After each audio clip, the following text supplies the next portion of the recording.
where the European Commission was defining the big priorities for development cooperation, mostly on a bilateral basis with the countries from the southern and eastern shores of the Mediterranean.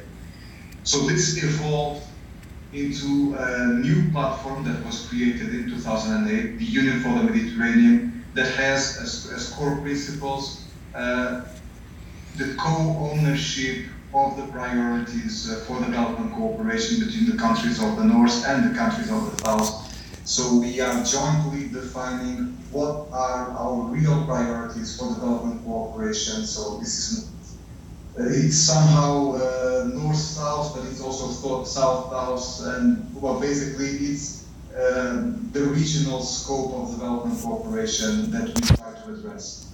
And we addressed it, well, first of all, through the High Representative Federica Mogherini on one side, and the other, approve new projects to address the most important political issues together on a regular basis to address those issues is for people working here, from the trainees to the Secretary General, and they come from 23 different nationalities. So this gives you a very good idea on the diversity of the people that work here at the Secretariat. The UFM is more than an institution. We like to look at the UFM, so the Union for the Mediterranean, as an ecosystem that is comprised of different and complementary dimensions, which are very well represented in the room. We have the pleasure of hearing Mrs. Tiziana Beghin, who is a member of the Parliamentary Assembly of the UFM, so the parliamentary dimension of the Union for the Mediterranean. We also have the Association of Regional and Local Authorities of the European Mediterranean, ARLEM. That also has Italian members like Catania, Sardinia, and Messina was also part of ARLEM. I don't know if Mayor Renato Acquavinti is nowadays a member of ARLEM. If he's not, I would encourage him to be, because regional and local authorities are a very important dimension for the work that we try to develop in terms of promoting cooperation, promoting social economic growth, promoting a better knowledge and a shared understanding and a shared culture between Europe and its southern and eastern neighborhood. Because we think that regional challenges demand for regional solutions, and that's what we stand for. Because, for instance, the mayor of Messina was addressing the questions of security, the questions of migration. That only last year, 2017, we have successfully organized 5 ministerial sustainable urban development, the role of women in society, research and innovation. This one was still under a Euromed format that was organized by the Secretariat, and an informal meeting of the Ministers of Foreign Affairs. Now we will have the ministerials on tourism, on energy, so at the Secretariat. Of course, having ministers approve roadmaps and common agendas with the priorities for this given sector, and develop and transform into concrete projects.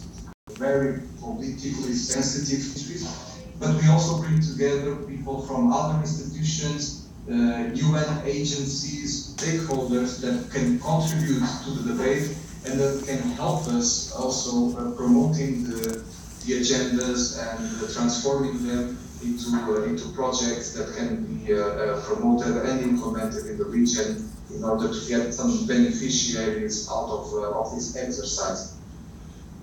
Mrs. Beghin has mentioned the number of projects that are also invite you to visit. Of course, especially from 2012, 2013 onwards, the Mediterranean region has been facing a number of new challenges for members of the UFM. We have been addressing questions like migration and refugees and violent extremism and terrorism in the growing number of countries that are members of the UFM. So we found it important to also address those thematics, and that is why we promoted an internal dialogue, and the Ministers of Foreign Affairs of the Union for the Mediterranean have approved the not last January, but in January 2017, a new roadmap for action that is now leading the UFM Secretariat into these new areas for cooperation, namely in what comes to the promotion of tolerance and intercultural dialogue, working on migration, working on the support to refugees, working also on the support for diaspora communities living in Europe, and this is something that is also very important, not only from the security point of view, but especially for their integration in the job markets, integration into society as a whole. What we need nowadays at a regional level is to raise awareness. Again, I would thank you very much for this opportunity to intervene and to talk a little bit about our work, because we need to mobilize new partners, namely civil society, academia, and youth associations, because basically you are the reason why we develop our work, and we need your engagement, youth associations, academia, and civil society as a whole to drive us and to push for the agenda for development in the region. I will be open for your questions and for all the information that you might need. So thank you very much.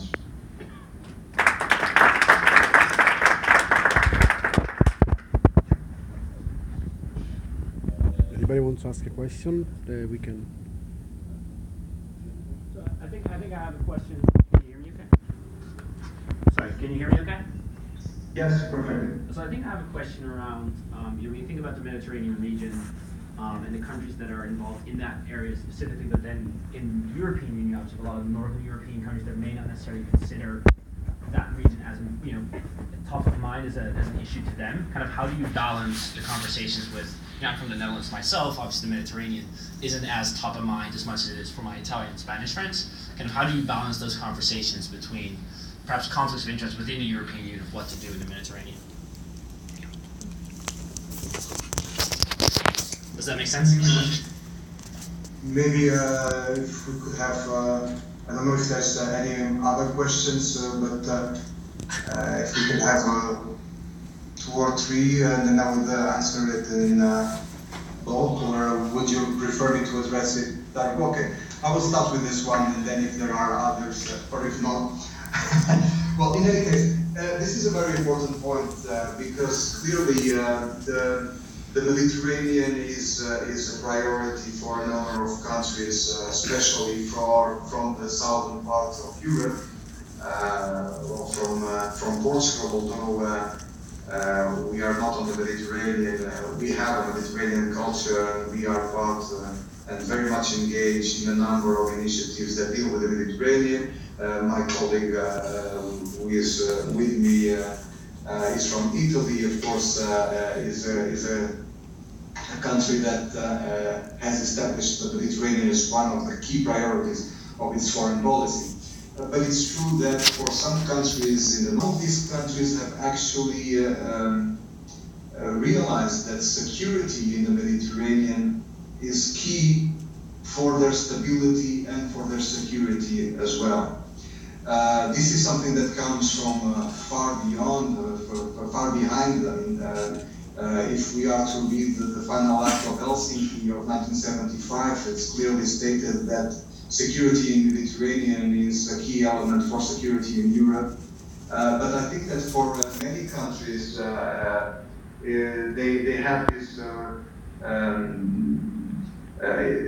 They have to have the Mediterranean knocking at their doors, and all these flows of migrants and refugees from the Mediterranean knocking at their doors, to understand how important it is to develop consistent policies for socio-economic growth, for regional integration, for education that promotes tolerance instead of violent extremism, for the promotion of role of women, for economic growth and all this in the Mediterranean region. So now I think that we have the full engagement of the 28 member countries of the European issues, and we have this continuous dialogue that from what we are seeing is clearly pointing in that direction. Let me just give you 2 or 3 examples. Last year we signed a new engage in our work and finance our work in a number of fields because they feel this is important. And for instance, GIZ, who is the Development Cooperation Agency of Germany, they also want to engage more closely with us, and they will be sending inclusively personnel from GIZ, seconded by the German government, to work here with us at the Secretariat, particularly in employment policies. And the UK, for instance, although they voted for the Brexit, they are getting more and more engaged in UFM policies, and we are at the point of labeling, also supporting the first project proposed by the UK government, developed by the British Council. So I think that somehow this answers your question. I think it does. Thank you.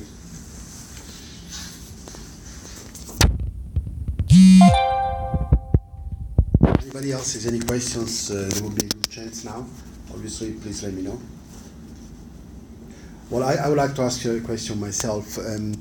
First of all, what is your relationship with the United Nations, for example? I mean, is there an institution that you focus on? Because we are very delighted to support this as a civil society. The EU Association has special consultative status with the Economic and Social Committee at the UN since 2012, the year of the Nobel Prize to the EU. That's a good coincidence. So in this regard, we are trying to promote works like yours, which are exactly compatible to what the UN articles promote. And we will be like 2 years ago we promoted the Europe-Asia meeting ASEM 20th anniversary, for example, which is an ASEAN institution. It's very important to promote Eurasian cooperation. It was also coincidentally started from France, and we do give recognition to the French member of the European Union because of this. And so, what is your working with the UN, and in what ways do you believe the UN can be helpful to your work, and in what ways can the civil society help you for what you're doing? Well, thank you very much. Of course, the United Nations are very important especially for such a young institution like the Union for the Mediterranean. Of course, working with the United Nations, working with the specialized agencies is a great opportunity for the UFM to gain credibility and also learn from good practices of the UN institutions and agencies in the different fields.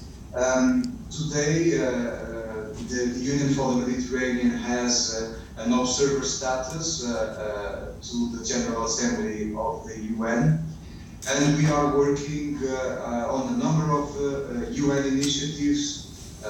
For instance, in climate change, we have an active participation in COP22, COP23. This is something that we are working very closely with the United Nations. We have also signed a memorandum of understanding with the South-South cooperation, with the Office for South-South cooperation of the United Nations. because we have all this dimension of the southern and eastern Mediterranean countries working together on the development of concrete projects like the gas desalination project, for instance, or the pollution of Lake Desert, or the Euro-Mediterranean University of Fez. Some of them are clearly South-South projects or triangular cooperation projects, so we're working also with the United Nations on that. Of course, we are also working very closely with the UN Alliance of Civilizations, particularly in what comes to intercultural dialogue, interreligious dialogue, countering violent extremism, countering terrorism, promoting dialogue amongst different communities, promoting tolerance. We have some projects, concrete projects that deal with this thematic. For instance, working with the ministries of education of the countries from the south to correct the school manuals and correct the curricula for the schools in order to promote the role of women and to promote tolerance. We're working very closely with UN Women on all of our women empowerment dimension. We're working with UNIDO, for instance, in all the employability dimension. We're working with the FAO on some projects that concern food security. We're working with the World Health Organization, particularly in projects that deal with women's health. We have a project for I don't know how to. It's well, basically what we're doing is in the Balkans and in some countries of the south we have they are right for women's health. So it's basically a breast cancer and so cancers that affect women more directly, and we are doing this triage together with the World Health Organization. So we are trying to work basically with all the UN agencies that we can, because they are enriching not only the portfolio of partners that work with UFN, but especially because they have the good practices and they have the experience of developing concrete projects, and that's basically our objective, is to have beneficiaries of the project development. If I may... Yes, my colleague also can add something to this. Well, I would also like to add that our relationship with the UN is also from a content point of view. So basically, the Sustainable Development Goals of the United Nations are directly related to our agendas, of course. So every one of our regional agendas, of our action, are seen through the prism of the Sustainable Development Goals, and we ensure to cover as many of them as we can. So our relationship is also like referring to what the UN has agreed to be the real global agenda and transposing it often into this Mediterranean new chapter that we are developing.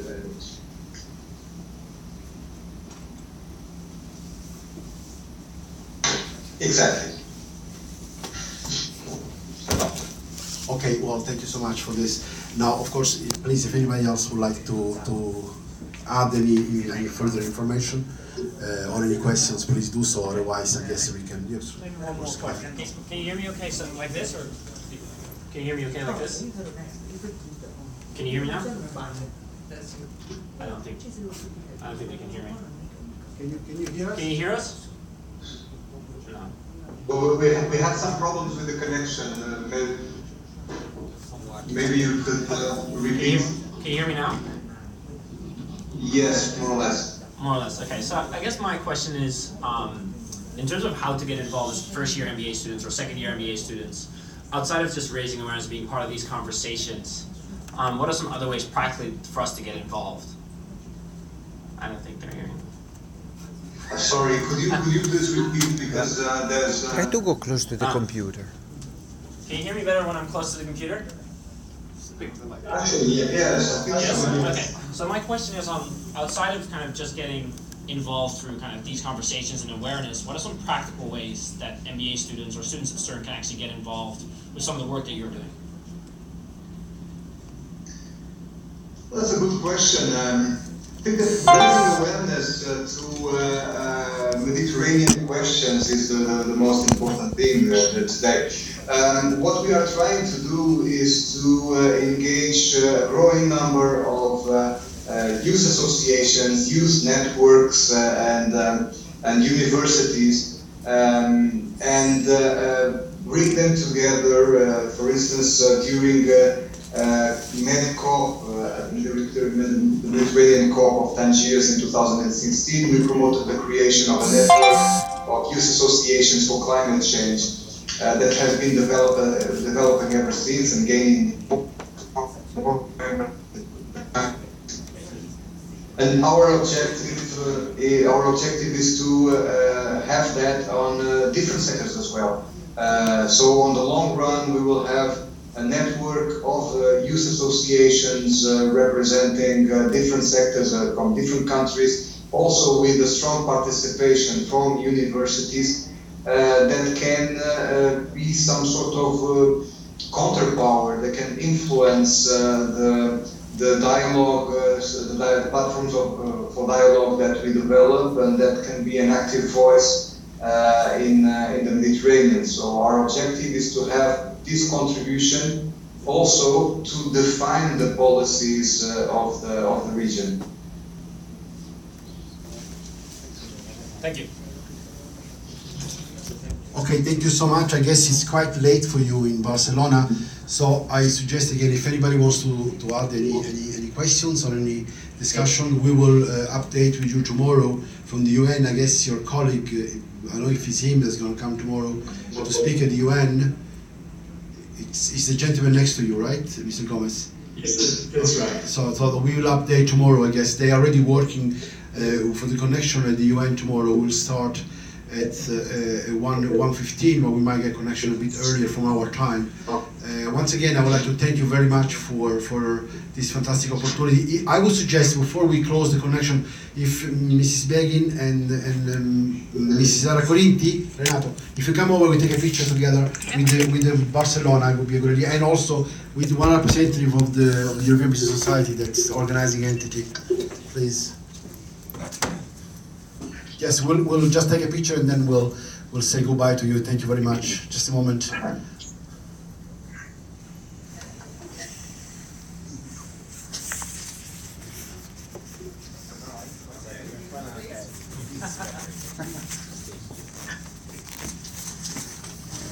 Uno, due, tre. Okay, thank you so much then. We are very much grateful to you, and we will be in touch tomorrow. Thank you so much for this opportunity. Thank you very much. Bye-bye. See you tomorrow. Thank you. Thank you.